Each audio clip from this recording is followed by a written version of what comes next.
أما بعد أعوذ بالله من الشيطان الرجيم بسم الله الرحمن الرحيم باقی میں تو ساری گلاں سن گیا تو تسی میری ایک بھی سنی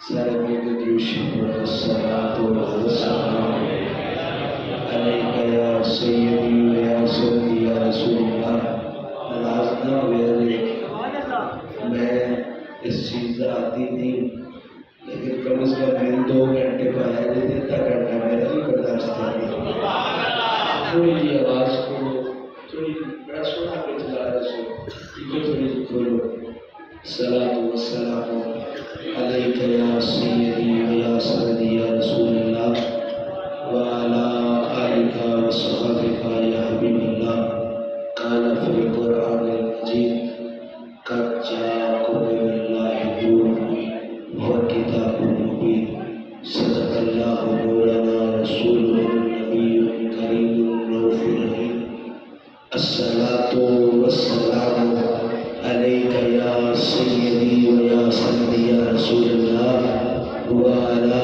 آلک و صحبک یا حبیب اللہ کک سوات نمشی اندر کھڑاوی چک بٹھیاں ان ساریاں گلاں نالوں گلاں سجن دیاں بٹھیاں لاتعداد حمد و ثنا اس مالک کل کے نام جس کی مہربانی یہ ہے کہ آج ہر کوئی اپنی اولاد کی فکر نہیں کر رہا آج ہر کوئی اپنے چہرے پہ مسکراہٹ باندھے ہوئے غموں کو بھول کر بس سرکار کا نعرہ لگا کے دنیا کو بتا رہا ہے ہم غیرت ایمانی بیچنے والے لوگ نہیں ہم عشق مصطفیٰ پہ نعرہ یا رسول اللہ بلند کرنے والے لوگ ہیں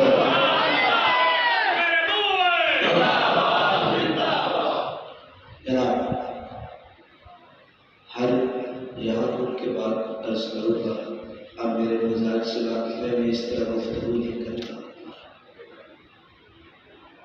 میں آپ سے کہوں گا میلاد وہ کامیاب ہے جس میں بندے کی نیت پکی ہے اور جناب بار بار حکیم حضرات نعت خوان حضرات میلاد کمیٹی والوں کو مبارک اس لیے دے رہے تھے کہ انہوں نے میلاد سجایا نہ میں تو کون ہو سکتے تھے جو محمد کا میلاد سجائے یہ اس رب نے وعدہ کیا ہوا ہے اللہ کا شکر ہے کہ اللہ نے ہمیں توفیق عطا فرمائی ہے مہربانیاں کی ہے کرم کی ہے کہ ہم کسی دنیا دار کی خوشی میں نہیں شامل ہم اللہ کے محبوب کی خوشیوں میں شامل رہتے ہیں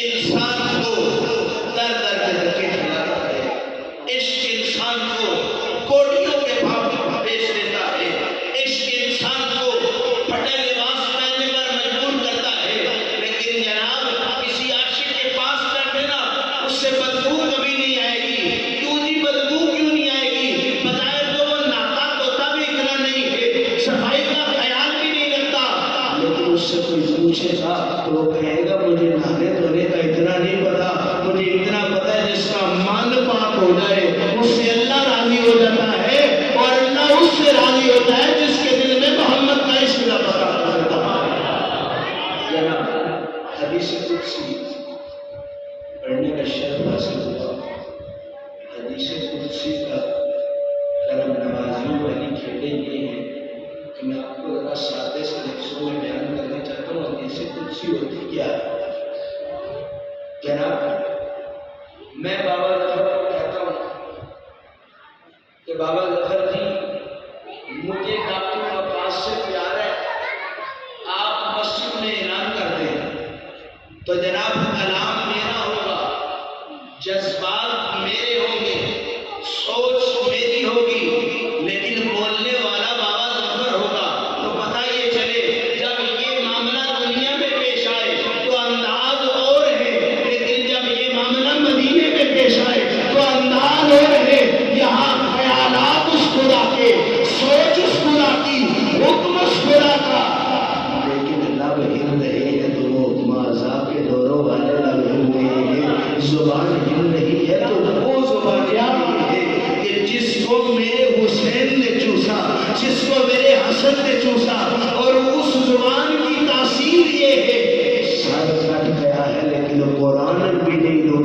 کی صفت و ثنا بھی نہیں ہے۔ کیا اگلی ٹھنڈک دل کا چین آقا حسین میں اللہ کی قسم کو ذرا مارے دل میں نات پڑھی کوئی گل کی تھی میں نارے نہیں لوڑے بیٹھے تھے وہ، لیکن تو آپ کے احساس کا معیار یہ ہو کہ آپ کے ہر بندہ یہ محسوس کرے کہ ہمارا استاد مولا علی مشکل کشا ہے اور ہم شاگردی میں کوئی اور کام نہیں کر رہے، ہم نبی کی صفت و ثنا کرتے نظر آ رہے ہیں۔ جناب حدیث قدسی ہے، میرے مصطفیٰ کریم آپ فرماتے ہیں ان اللہ نات خانہ بھی چلانے جا چکی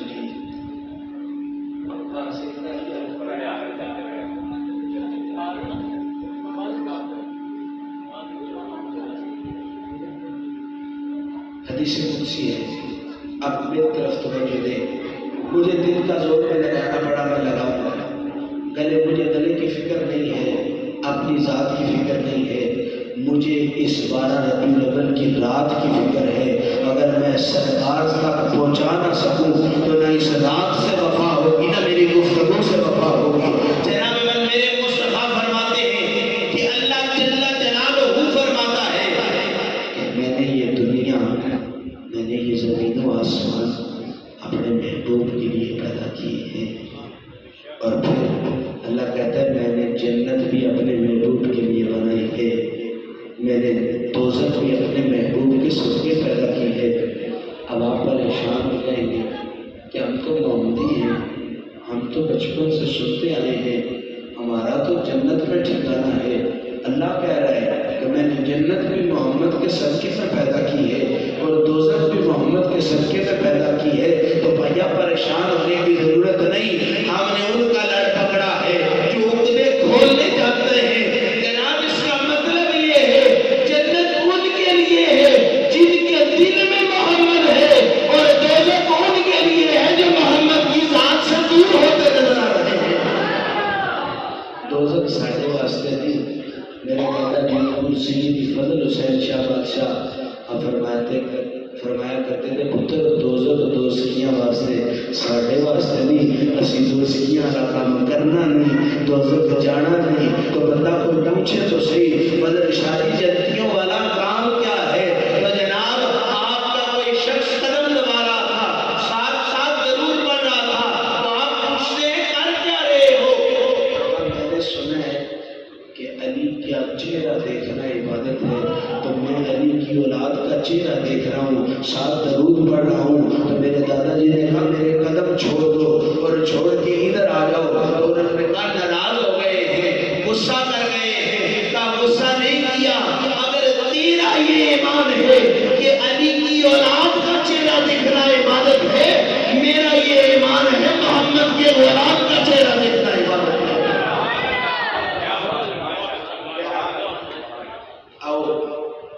ابو طالب کے قدموں میں چلتے ہیں، کون کون ابو طالب کو مانتا ہے؟ ذرا ہاتھ کھڑا کر کے بتائیں، کس کس کے دل میں علی کے بابا کی محبت ہے؟ کون کون اس ذات کا حامی ہے جس نے مصطفیٰ کے لیے قیدیں اٹھائی؟ تو جناب آؤ ابو طالب کے قدموں میں جاتے ہیں۔ ابو طالب جب مصطفیٰ کریم پیدا ہوئے نا تو اپنی گود میں اپنے ننے سے بھتیجے کو اٹھا رہے ہیں، کبھی بھتیجا دیکھ رہے ہیں، کبھی چاند دیکھ رہے ہیں، کبھی بھتیجا دیکھ رہے ہیں، کبھی اپنے آپ کو دیکھ رہے ہیں۔ تو اتنے میں جناب عبد المطلب آ گئے، پوچھنے لگا بات کیا ہے؟ مسکرا بھی رہے ہو اور رو بھی رہے ہو؟ تو عبد المطلب کے بیٹے ابو طالب فرماتے ہیں آج مجھے میرا بھائی یاد آ گیا۔ کہا کیا ہوا؟ کہا وہ اتنا سونا تھا نا، پورے مکے کے لوگ اس کے ملک نہیں تھے، لیکن میں آج عبداللہ سے بھی کہہ رہا ہوں عبداللہ تو بھی اتنا سونا نہیں تھا، اتنا سونا رب نے تجھے لال عطا فرما دیا ہے۔ جب مصطفیٰ کریم کے والد گرامی کے چہرے پیشانی مبارک میں مصطفیٰ کریم کا نور چمکا کرتا تھا نا، تو ہر عرب کی بڑو عورت جناب عبداللہ کو کہتی تھی کہ مجھ سے نکاح کر لے۔ ایک عرب کی بہت بڑی کائنات تھی، وہ بہت بڑی علم والی شخصیت تھی. اس نے کہا عبداللہ مجھ سے شادی کر لے. لیکن کچھ دیر گزرا، کچھ وقت گزرا، جناب من جب جناب عبداللہ کی شادی ہو گئی نا بی بی پاک آمینہ کے ساتھ، تو جناب من مکے کی 100 ایسی خواتین، جسے ابن منصور نے نقل کیا ہے، ابن منصور کہتے ہیں 100 ایسی خواتین نے شادی نہیں کی. جب ان سے جا کے پوچھا کہ تم شادی کیوں نہیں کرتے، تو وہ کہنے لگی جن کے مقدر میں عبداللہ نہ ہو مر جانا ان کا مقدر ہوا کرتا ہے. یہ کچھ حسن میرے مصطفیٰ کے والد کا ہے، میرے مصطفیٰ کے حسن کا حالت کیا ہوگا. جناب وہ جو کائنات اس نے شادی کی دعوت دی، جب وقت گزر گیا، جب پیشانی عبداللہ سے وہ نور ذات آمینہ میں منتقل کر گیا نا، تو اتنے میں جناب عبداللہ نے اس سے پوچھا ہاں اب میں شادی کرنا چاہتا ہوں، اب کیا تم مجھ سے شادی کرنا چاہتی ہے. تو جناب من وہ کائنہ بول اٹھی، وہ کہتی ہے عبداللہ اب وہ ستارہ تیری پیشانی میں نہیں نظر آ رہا، اب وہ ستارہ آمینہ کے قدموں میں نظر آ رہا ہے. پتہ یہ چلا دنیا ادھر جاتی ہے جدھر چمکی چیز نظر آتی ہے، لیکن عاشق ادھر جاتے ہیں جدھر جدھر میرا محمد چلتے ہوئے نظر آتے ہیں. جناب آپ نے جگنو کبھی دیکھے؟ یہ دیکھا جگنو؟ کم سے کم جگنو سے عشق سیکھ لو. جگنو کے خون میں روشنیاں بکھیرنی ہیں، اس کو ایسے بند کر کے دیکھیں پھر بھی روشن ہے. اور میں آپ سے عرض کروں جب اس کو مسلے آپ کے ہاتھ پر اس کا خون لگے گا، اس کے خون میں بھی چمک ہوگی. اور بھائی جگنو سے سیکھ لو، وہ مرتا بھی ہے تو اس کے خون سے روشنیاں نکلتی ہیں. اور تم کیسے محمدی ہو، زندہ بھی ہو تو محمد کی خوشبو نہیں آ رہی، مر بھی رہے ہو تو محمد کی خوشبو نہیں آ رہی. اصل میں محمدی وہ ہے جس کے تن بدن سے میرے محمد کی خوشبو نظر آتی ہے. ہر کسی کا ذوق ہوتا ہے، ہر کسی کا شوق ہوتا ہے. میرا ایک ذوق ہے کہ میں نے ایک باب تلاش کرنے کی کوشش کی تو مجھے ایک کتاب ملی، اس کا نام تھا میرے مصطفیٰ کے نہر، میرے مصطفیٰ کی آنکھیں. 40 ایسے محدثین ہیں جنہوں نے صرف میرے مصطفیٰ کے نینوں پر بات کی ہے. اور جناب اس کتاب کے صفحے گنے نا تو 1000 صفحہ ہے. پتہ یہ چلتا ہے جب ان کے نینوں کا تذکرہ چھڑ جائے تو بات صفوں پر ختم نہیں ہوتی، بات یار کے عشق پر ختم ہوا کرتی ہے. اس پہ ایک محدث کہتے ہیں کہ جناب ابو طالب سے کسی نے پوچھا کوئی ایسی خاصیت بتائے جو ہر بچے کو تھی لیکن ذات مصطفیٰ میں ذرا بلند ہو. تو حضرت ابو طالب یہاں بیان کرتے ہوئے آپ پہلے فرماتے ہیں جب میرے گھر میں لنگر پکتا تھا نا تو جس دسترخوان پہ محمد بیٹھا ہوا کرتا تھا نا اس پر بیٹھا ہر بندہ راج کی روٹی کھاتا تھا. لیکن جب دسترخوان پر محمد نہیں بیٹھا ہوتا تھا تو ہر بندہ اس دسترخوان سے بھوکا اٹھ کے چلا جاتا تھا. تو بندہ ابو طالب کی اولاد سے پوچھے اے ابو طالب کی اولاد مسئلہ کیا تھا، اے علی ابن ابی طالب، اے جعفر ابن ابی طالب، اے علی کے لاڈو، اے ابو حنیفہ بتاؤ تو صحیح، اے محمد عرفیہ بتاؤ تو صحیح. جب محمد کے ساتھ بیٹھ کے کھاتے تھے تو پیٹ بھر جاتا تھا، جب محمد کے علاوہ کھاتے تھے تو پیٹ نہیں بھرتا تھا. تو جناب ادھر علی ابن ابی طالب روایت کرتے ہیں، آپ کہتے ہیں بات کھانے کی نہیں تھی، بات تو مدنی ٹکڑے کے دیدار کی تھی. ہم توجہ کھانے پر نہیں کرتے تھے، لقمہ منہ میں ہوتا تھا اور دیدار سونے مصطفیٰ کا کرتے چلے جاتے تھے.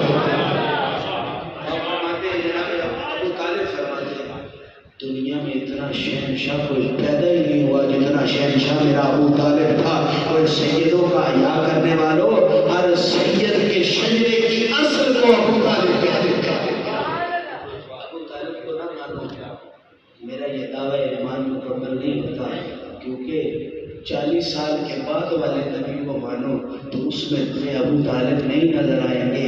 اگر 40 سال کے پہلے والے نبی کو مانو گے تو جو پتھر کھا رہا ہے مصطفیٰ کے لیے اس کو ابو طالب کہتے ہیں. جو قید کاٹ رہا ہے مصطفیٰ کے لیے اس کو ابو طالب کہتے ہیں. مکے میں گزر رہا نا ایک اونچی سی پہاڑی مجھے اس طرح نظر آئی. میں نے اس سے پوچھا کہ یہ کیا جگہ ہے؟ اس نے کہا یہ پرانا قید خانہ ہے. میں نے کہا ڈنڈی نہ مار, یہ کوئی اور قید خانہ نہیں, اس قید خانے کو شیر ابو طالب کہا کرتے ہیں. جس قید خانے میں چاچیاں بھی پتریاں بھی ہیں, پتیاں نے سمجھتے ہیں کوئی گناہ کیا ہو یا نہ کیا ہو تو آپ پر کیس ہو جائے. اے محمد تجھ پر FIR کیا ہے؟ محمد کہتے ہیں مجھ پر FIR یہ ہے میں اللہ کی حمد و ثنا لوگوں کو سنا رہا ہوں. اے ابو طالب تجھ پر FIR کیا ہے؟ کہ مجھے نہیں پتا FIR کیا ہے. جدھر جدھر میرا بھتیجا محمد جاتا ہے ابو طالب ادھر جاتا ہے. مصطفیٰ کے نینوں کی ہو رہی تھی. اللہ سے دعا ہے جتنی دیر بولوں نینوں سے ادھر ادھر نہ ہوں, کیونکہ وہ بندہ نہیں ہوتا جو اپنے جام کو نہ دیکھے. جناب جن کے جام ہاتھ میں, ہمیں تھوڑی دیر پہلے عابد کے گھر میں کعوہ پی رہا تھا تو میں جب بات اس سونے چہرے والے سے کر رہا تھا نا جس کو غیر کہتے ہیں, تو میرا اپنے کپ پر توجہ نہ رہی. جب توجہ نہ رہی کپ پلا تو میرے کپڑوں پر کعوہ آ کے گر گیا. یعنی جام پر توجہ نہ ہو تو جناب جام چھلک جایا کرتا ہے. اسیا کی جو پیڑ دے آتی ہاں سن لطف شرابت نہیں ملتا. ہمارا کشکول دنیا کا جام نہیں. اللہ جانی کہتے ہیں خود کوزا خود گرے کوزا خود کوزا گر, خود مٹی ہے خود پانی ہے خود برتن ہے. یہ ہمیں نہیں پتا کہ مستی کیا ہے. اور مستی پوچھنا چاہتے ہو تو مدینے کی گلی میں چلے جاؤ, وہاں کی ہواؤں میں اتنی مستی ہے. بندہ جب اس کی ہواؤں کو سوکھ لے تو یا محمد کی سزائیں لیتا رہتا ہے. جناب ابو طالب سے پوچھا گیا کوئی ایسی بات بتائیں تو جو صرف محمد میں ہو کسی اور میں نہ ہو. کہ جناب میرے مصطفیٰ کریم کے چچا جان فرماتے کہتے ہیں جب بچے سو کے اٹھتے ہیں تو کسی کے بال بکھرے ہوتے ہیں, چہرے پر تازگی نہیں ہوتی. کسی پر بھی سستی آ جائے تو تازگی چہرے سے جاتی رہتی ہے. فرمایا جب سارے بچے اٹھتے ہیں نا وہ جا کے منہ دھوتے ہیں غسل کرتے ہیں تاکہ تازگی ان کے بدن کا مقدر ہو. لیکن اکیلا عبداللہ کا بیٹا محمد ہے جب بھی سو کے اٹھتا ہے نہ بال بکھرے ہوتے ہیں. ایسے لگتا ہے کہ جیسے ابھی سرمے کی سلائی ڈال کے ہمارے سامنے آیا ہے. ایسے لگتا ہے کہ جیسے ابھی چہرہ دھو کے سامنے آیا ہے. جناب پانی کی ضرورت ان کو ہوتی ہے جن کے چہرے پر محمدی نور نہیں ہوتا. جب محمدی نور رب کی طرف سے تمہیں مل جائے. پاک مصطفیٰ کریم سے حضرت جابر نے پوچھا سونا آپ کی مدید کا معمول کیا ہے؟ ہم نے فرمایا آنکھ کے پانی ضرور کرتا ہوں لیکن میرا دل اس کی یاد میں ہر وقت اللہ اللہ کرتا رہتا ہے. تو یاد رکھو وہ محمدی نہیں ہوتا جو ہر وقت دنیا کے کاموں میں لگا رہے. محمدی وہ ہوتا ہے جو کام دنیا کے کر رہے ہیں اور اس کی زبان محمد پر ضرور پڑتی نظر آئے. نجف اشرف کے والی سے پوچھے اے کل ایمان اے اسد اللہ غالب علی کل غالب اے ناد علی کہ مظہر اے وہ کہ جس کو مصطفیٰ نے ہاتھ پکڑ کر کہا من کنت مولا ہو فہذا علی مولا ہو. اے وہ کہ جس کے بارے میں مصطفیٰ نے کہا انا مدینۃ العلم و علی بابھا. کچھ آپ ہی تو بتائے نا. رب کے مصطفیٰ نے کہا ہے انا و علی من نور واحدہ, میں اور علی ایک نور سے تشکیل شدہ ہے. جس کے بارے میں میرے مصطفیٰ نے کہا اے دنیا والوں تم ایک دوسرے کے بھائی ہو اور میں اور علی اس دنیا میں بھی بھائی ہیں اور آخرت میں بھی بھائی ہیں.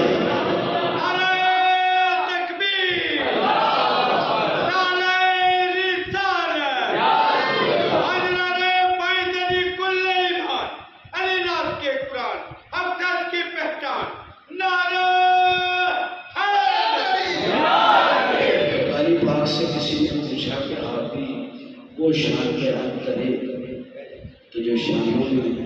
ابتدا کرنا شان ہے۔ علی پاک کہتے ہیں جب مجھے مصطفیٰ کریم نے یمن کا گورنر بنا کے بھیجا نا، تو جب میں اپنی گورنری کی نشست پر بیٹھا ہوا تھا تو اتنی میں یہودی آ گیا۔ یہودیہ کہتا ہے میں نے سنا ہے تو مصطفیٰ کا ویر ہے، تو علی نے کہا ہاں مصطفیٰ کا ویر ہوں۔ کب میں نے پڑھ رکھا ہے اس کے ویر کی شجاعت کا عالم یہ ہے، مصطفیٰ کے حسن کا عالم۔ یہودی کہتا ہے ذرا تو بھائی ہے نا، تو نے اس محمد کا کلمہ پڑھا ہے، ذرا حسن تو بیان کر، مصطفیٰ کیسا ہے؟ میں یہاں رک کے آپ سے عرض کروں، وقاص نے میری تصویر بنائی ہے، ابھی اپلوڈ نہیں کی، جا کے اپلوڈ کرے گا۔ اچھے کمنٹ کرنے والے اچھے کمنٹ کریں گے، برے کمنٹ کرنے والے برے کمنٹ کریں گے۔ تصویر دنیا کے سامنے ہوگی تو اس پر تبصرے ہوں گے۔ اور اگلی بات یہودی سے سنیں، یہودی کہتا ہے سونیا بتا تو صحیح تیرا نبی کیسا ہے؟ تو یہودی میرے مصطفیٰ کے ویر نے پھر حسن بیان کرتے ہوئے کہا ہاں میرے مصطفیٰ کے رخسار ایسے ہیں جس کو رب بدوہا کہتا ہے، زلفیں ایسی ہے کہ جس کو رب بدلیل کہتا ہے، سینہ ایسا ہے کہ جس کو رب النشا کہتا ہے، نانین کی عزت یہ ہے کہ جس کا حیا رب کا عرش کرتا ہے، اور جناب من ہاتھ کی عزت یہ ہے کہ جس کو رب ید اللہ کہتا ہے، کلام کی شان یہ ہے کہ جس کو رب ینطق عن الہوا کہتا ہے۔ ابھی مصطفیٰ کا ویر نہ بتانے لگا میرے نبی کے نینوں کی یہ بات ہے، یہودی نے کہا علی پاک ناراض نہ ہوئیے گا، اب آپ نہ بیان کریں، اب آپ کو یہودی بتائے گا کہ مصطفیٰ کے نینوں کا حسن کیا ہے۔ یہودی کہتے ہیں میں آپ سے پوچھنا چاہتا ہوں کیا میرے مصطفیٰ آپ کے نبی مصطفیٰ کی آنکھیں ایسی ہیں کہ سرما لگا ہو یا نہ لگا ہو، لیکن جب عاشق دیکھتا ہے تو ایسا لگتا ہے ابھی تازگی مصطفیٰ کی آنکھوں سے نمایاں ہو رہی ہے۔ تو یار نے کہا صدق تھا تو سچ کہتا ہے، میرے مصطفیٰ کے نینوں جیسی تازگی کسی کے نینوں میں نہیں ہے۔ پھر یہودی کہتا ہے پھر آپ مجھے یہ بتائیں کہ جو آنکھ کا سفید حصہ ہے وہ اتنا روشن ہے، اتنا روشن ہے کہ چاند میں بھی اتنی روشنی نہیں، اتنی روشنی مصطفیٰ کے نینوں میں ہے۔ تو بیاری کہتے ہیں صدق تھا تو سچ کہہ رہا ہے، تو جو بات کر رہا ہے سچ کر رہا ہے۔ کہتے ہیں بھائی ایک اور بات پوچھو، بھائی پوچھو کیا مصطفیٰ کی نینوں میں وہ دھاری سرخی مائل نہیں ہے؟ تو بابری نے کہا سرخی مائل ہے۔ تو وہ بابری کو کہتا ہے ابھی آپ کا دل کیا ہے کہ اس کو دیکھتا چلا جاؤں؟ تو علی پاک نے کہا میرا ادھر سے نظر ہٹے تو میں کسی اور طرف دیکھوں۔ اس سرخی کا عالم یہ ہے کہ علی کا دل کرتا ہے آنکھیں علی کی ہوں اور نین مصطفیٰ کے ہوں، علی ان کا دیدار کرتا چلا جاتا۔ یہودی کہتا ہے کہ پھر مجھے یہ بتائے کہ مصطفیٰ کریم کی آنکھ کا جو سیاہ حصہ ہے وہ اتنا سیاہ ہے، اتنا سیاہ ہے کہ بندہ اس میں ڈوبتا چلا جاتا ہے۔ تو مولا علی مشکل کشا کہتے ہیں تم سچ کہہ رہے ہو، میرے مصطفیٰ کی آنکھوں کا یہ نینوں کا عالم یہ ہے کہ ان کی سیاہی میں اتنی گہرائی ہے کہ ہر عاشق اس میں ڈوبنا چاہتا ہے، اور ہر عاشق یہی کہتا ہے ایک آنکھ سوا لاکھ دی بولیا سارا یار کو لاکھ دی بولیا۔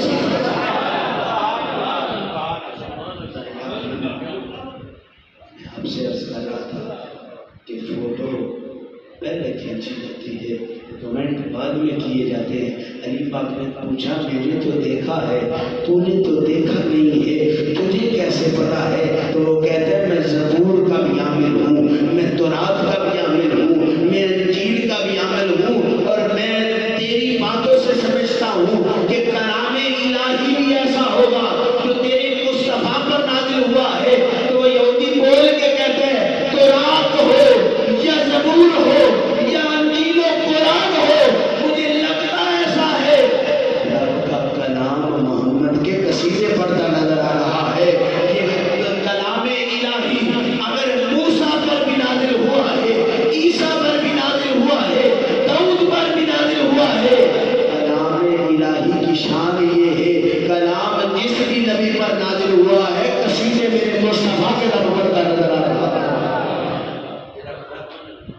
اب ایسے کرنے کے بعد جائیں تو ایسے کرنے کے بعد جب جبہ لے کے پہنچے نا حضرت عمر اور مولا علی مشکل کشا، جب وہ جبہ دیا تو لوگوں نے جبہ دیکھا تو اب وہ محمد کا جبہ، اور لوگ دور رہ سکے یہ نہیں ہو سکتا بھائی، پھولوں کے وپاری پھولوں تک پہنچ جاتے ہیں، سوداگر جو ہے اپنے سامان تک پہنچ جاتے ہیں۔ میں آپ سے یاروں کی ایک بات عرض کروں گا، میری جیب میں جو پیسے ہیں میں تو یہی کہوں گا میں نے کمائے ہیں۔ ڈاکٹر وقاص سے پوچھا جائے گا تو وہ کہے گا میں نے کمائے ہیں۔ کیسے کمائے ہیں؟ میں ڈاکٹری کرتا ہوں تو میں پوچھوں گا ڈاکٹری کیسے کرتے ہو؟ کہا میں فلانے ڈاکٹر کے پاس رہا، اس نے مجھے سکھایا۔ میں نے کہا اس کو کس نے سکھایا؟ اس کو فلاں نے سکھایا۔ اس کو کس نے سکھایا؟ کہا اس کو فلاں نے سکھایا۔ میں نے کہا یہ بات چلتی کہاں سے ہے؟ کہا چلتی یہ ہے کہ سکھانے والی ذات وہ اللہ تعالیٰ کا، اللہ تعالیٰ نے انسان کو عقل عطا کیا ہے۔ میں نے کہا پھر اپنا تو کچھ نہ ہوا نا، سب کچھ اللہ کا ہے۔ تو پھر جب اللہ کا ہے تو مصطفیٰ کس کا ہے؟ مصطفیٰ بھی اللہ کا ہے۔ تو اپنے مال کی فکر نہ کر، جو رزق تو نے رب کی بارگاہ میں خرچ کیا ہے یا محمد عربی کی بارگاہ میں خرچ کیا ہے، اس رزق کی فکر نہ کر جس نے عطا کیا ہے، وہ محمد کے قدموں کے صدقے تمہیں اور عطا کر دے۔ ایسے کرنے کے پاس عاشقوں کا ہجوم اکٹھا ہوا تو انہوں نے جا کے عرض کی کہ آپ کے پاس جبہ پہنچا ہے، آپ کو حضور کی باتیں پتہ ہوں گی؟ تو ایس کرنی کہتے ہیں مجھے پتہ بھی ہے اور میں جانتا بھی ہوں، میں نے سن بھی رکھی ہے، لیکن اویس کرنے کا دل نہیں کرتا کہ کوئی اس کو محدث کہے، اویس کرنے کا دل نہیں کرتا کوئی اس کو محقق کہے، اویس کرنے کا دل نہیں کرتا کوئی اس کو مفتی کہے۔ تو لوگوں نے پوچھا پھر اویس کا کیا دل کرتا ہے؟ کہا بس اویس کا یہ دل کرتا ہے جب بھی محمد کے غلاموں کا نام آئے تو اس میں سرے فہرست اویس کرنی کا نام آ جائے۔ اویس کرنی کے لیے تاج عزت کی نشانی نہیں، محمد کے نالین عزت کی نشانی رکھی گئی ہے۔ جناب میلاد کا مہینہ ہے، میرے پچھلے دنوں بھی ایک جگہ عرض کی کہ بندے پوچھتے تو ہوئے شاہیوں کے مگر لگ کے یہ میلاد کرنے لگ گئے ہو۔ میلاد تو 1500 سال پہلے ہو گیا، وہ بھی آمنہ بی بی کے گھر میں ہو گیا۔ رب نے عبدالمطلب کو محمد جیسا پوتا عطا کیا، اور جناب کعبے اور مکے اور عرب کا دنیا کی ساری گردگی زائل ہو گئی، مصطفیٰ کا نور روشن ہوا۔ جناب کو پکڑ کے پوچھے نشانیوں کے مگر لگ کے آج 1500 سال بعد کون سا میلاد منا رہے ہو؟ مصطفیٰ تو 1500 سال پہلے پیدا ہوئے۔ تو میں آپ کو بتانا چاہتا ہوں 1500 سال پہلے مصطفیٰ آمینہ کے گھر میں تشریف لائے، اور آج 1500 سال بعد ہر عاشق اپنی کلی سجا کے بتا رہا ہے تب مکے میں تشریف لائے تھے، آج محمد ہر عاشق کے گھر میں تشریف لا رہے ہیں۔ پریا اس کا جنم جس کا دور چلے، عاشق وہی کامل ہوتا ہے تو جناب جان چھٹکنے نہ دے، اپنے جان کو اپنی آخرت تک لے کے جائے۔ میں آپ کو یہ میلاد کی وساطت سے پیغام دینا چاہتا ہوں، جس آیت کریمہ کی میں نے تلاوت کی نا، رب کہتا ہے قد جاءکم من اللہ نور، اللہ کہتا ہے چھوٹے بولا تیار ہو جاؤ، قد کہہ کے اللہ کہتا ہے تحقیق ذرا ادھر میری طرف، اللہ کہتا ہے دیکھو میں تمہیں کچھ دینے والا ہوں، اللہ کہتا ہے تیار ہو جاؤ، یا علی تیار ہو گئے ہیں، کیا دینے والے ہیں؟ اللہ کہتا ہے قد جاءکم، میں تمہیں دینے والا ہوں، یا اللہ کیا دینے والا ہوں؟ من اللہ، میں اپنی ذات کی طرف سے، سزن میں اپنی طرف سے، اللہ کہتا ہے میں اپنی طرف سے تمہیں کچھ دینے والا ہوں، یا اللہ کیا دینے والا ہے؟ کہا نور و کتاب مبین، ایک نور محمد عطا کرنے والا ہوں، دوسرا اس پر کلام الہی نازل کرنے والا ہوں۔ کلام من الف لام میم ذالک الکتاب لا ریب فیہ ھدی للمتقین۔ الف لام میم، بندہ جتنی بھی ایڑیاں رگڑ لے نا، ہر محدث اس کا جواب یہی دیتا ہے واللہ عالمہ ورسولہ، اس کے بارے میں یا خدا جانتا ہے یا خدا کا مصطفیٰ جانتا ہے، یہ راز کی باتیں ہیں۔ یعنی قرآن کی سکیورٹی کوڈ بھی موجود ہے، کوئی سکیورٹی کوڈ ایسے ہیں جن کھل جانے سے قرآن کے راز کھل جاتے ہیں۔ اور فقیر تمہیں بتاتا ہے قرآن کا سکیورٹی کوڈ حاصل کرنا ہے تو زارا کے گھر کی نوکری کر لو، یہ نوکری وہ ہے جو تمہیں قرآن کا علم بھی عطا کر دے گا، قرآن والے کا حیا بھی سکھا دے گا۔ میرا بھائی لقد ذالک الکتاب لا ریب فیہ، یہ وہ کتاب ہے جس میں کوئی شک نہیں۔ اللہ کتاب میں شک کوئی نہیں ہے، جس پر نازل ہوئی ہے اس پر بھی شک کوئی نہیں، وہ جس کا کلام ہے اس کلام پر کوئی شک نہیں، جس پر نازل ہوئی ہے اس کی ذات پر بھی کوئی شک نہیں۔ اللہ سے گواہ ہے کہ دن اور دن زندگی میں نہ آئے جس دن ہم اٹھے ضرور، کاروبار کریں، محنت کریں، پر ہماری نماز بھی رہ جائے اور ہمارا قرآن پڑھنا بھی رہ جائے۔ مجھے پتہ ہے پوپے چکرا میں گناہ ہے ایسی باتیں کرنا، لیکن میں آپ سے عرض کرنا چاہتا ہوں وہ اچھی نیوز نہیں ہے جو دن میں ایک دفعہ قرآن نہ پڑھے۔ محمدی مشن یہ نہیں ہے کہ ساری رات میلاد میں بیٹھے رہے اور بندہ فجر کے وقت چادر تان کے سویا ہوا ہو، بھائی کوئی اٹھا کے پوچھے تو صحیح ساری رات کا جو ثواب تم نے اکٹھا کیا ہے ابھی ظاہر کر دیا ہے۔ بھائی میں نے کہا پریا اس کا جانی جس کا توڑ چڑھے، میلاد آخرت تک تب جائے گا جب میلاد والی رات کی نہ عشاء کی نماز قضا ہوگی نہ فجر کی نماز قضا ہوگی۔ اللہ سے دعا ہے کہ وہ سجدہ ریزیاں عطا فرما دے کہ جو ہماری قبر کو روشن فرما دے، اور روشنی کوئی عام روشنی نہ ہو۔ فرشتہ پوچھے کہ ماں یہ جو ذات ہے، یہ جو سونا ہے، اس کے بارے میں تیرا کیا خیال ہے؟ تو میرے علی کی زبان میں بندہ کہے اس صورت لو میں جان آکھاں، جان آکھاں کہ جانے جہان آکھاں، سچ آکھاں کہ رب دی میں شان آکھاں، جس شان کو شانہ سب بڑیاں، سبحان اللہ ما اجمل کا ما احسن کا ما اکمل کا، کتھے میرے علی کتھے تیری ثنا، وہ صافیاں کتھے جاڑیاں۔ میں یہی کہوں گا مبارکباد ہے تسی محمدی ہو، اس سے زیادہ تاج دنیا کے کوئی نہیں کہ محمد عربی کی نسبت انسان ہو جائے۔ میں افتخار کہہ رہا سی کہ 12 ربیع الاول کو تھک جاتے ہیں ڈیٹ چینج کرنے، میں نے کہا نہیں یہ دن بار بار نہیں آتا، شکر کرو رب نے 12 ربیع الاول کو اس جشن کے عین موقع میں تمہیں محمد کی صفت و ثنا کرنے کی توفیق دی کہ محمد سے وفا ہے تو ہم دے رہے ہیں۔ یہ جہاں چیز ہے کیا لوگوں قلم دے رہے ہیں،